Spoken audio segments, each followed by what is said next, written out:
Hello and welcome to another video.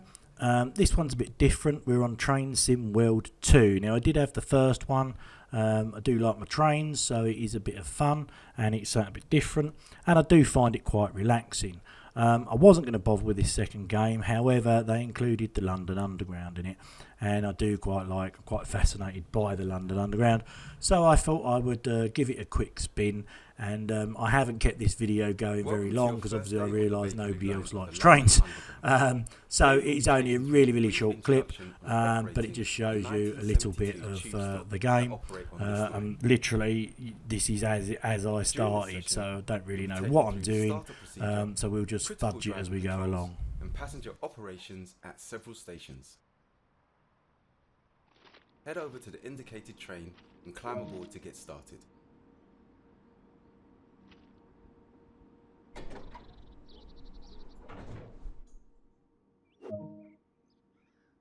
Take a seat in the driver's position. This is where you'll be spending most of your time.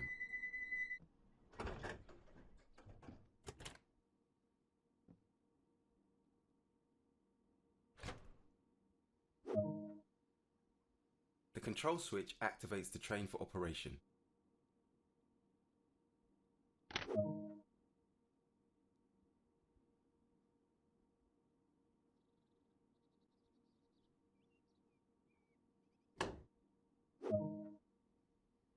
The direction selector determines the direction of travel.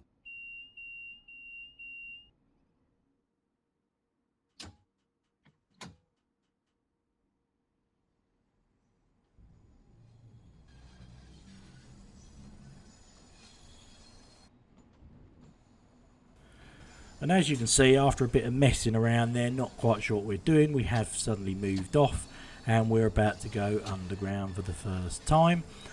Graphically the game is okay. I wouldn't have said it will set the world on fire, especially in these bits. As you can see now, we're in a dark tunnel. I mean, how hard can it be? The stations, from what I've seen, are pretty good, and inside it is a bit basic, but I believe these tube trains are. These are the 1972 stock, and they are the ones they currently run on the Bakerloo line. So yeah, they are old trains, so that is probably as realistic as it gets. So yeah, it's one of those games that I find would be very relaxing. You can just sort of play it without much consequences. The worst consequences are you're going to get behind with your timetable and be late, and that's about the end of the results. You can't really crash as far as I know. I think if you go for a red signal, for example, so I don't think that will be an issue. And like I say, we're just getting to grips with it a bit. There is the full line on here. I'm not actually doing that now. There's about 50, maybe 40 different scenarios, and then you can make your own. As you can see, we're coming into a station now, and it does look pretty good. You've got the advert boards and everything else. So I was quite impressed with that side of things.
And you do get some helpful tips along the way, telling you what to do and sort of what not to do, a bit of advice.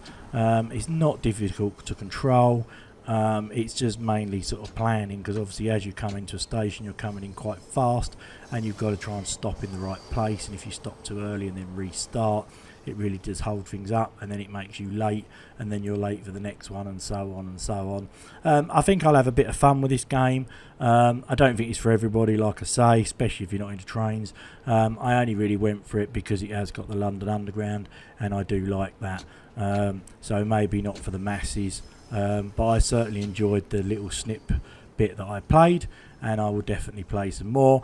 I probably won't put much on the channel because, as I say, I realise it's not popular with everybody else, so occasionally I might put a video on, but probably not very often.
And GT Sport is my main game, obviously, and that will continue to be the case. So we will still be putting GT Sport videos on weekly, and as I just said earlier, occasionally I might sneak the odd different video on, especially if something happens.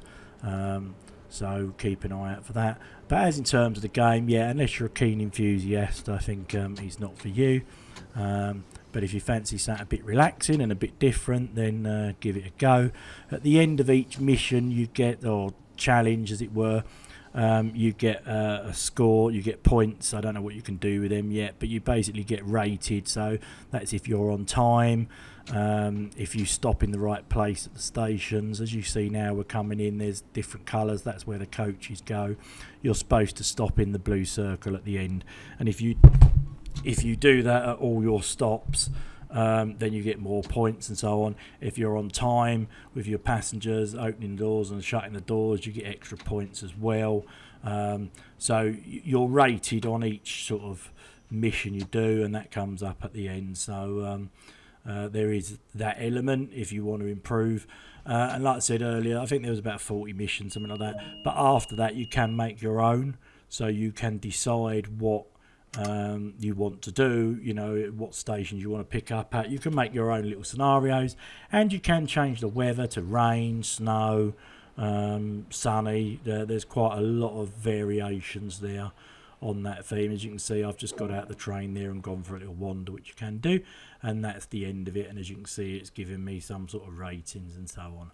Anyway, thanks for watching. Hit the like if you liked it, and I'll see you in another video. Bye for now.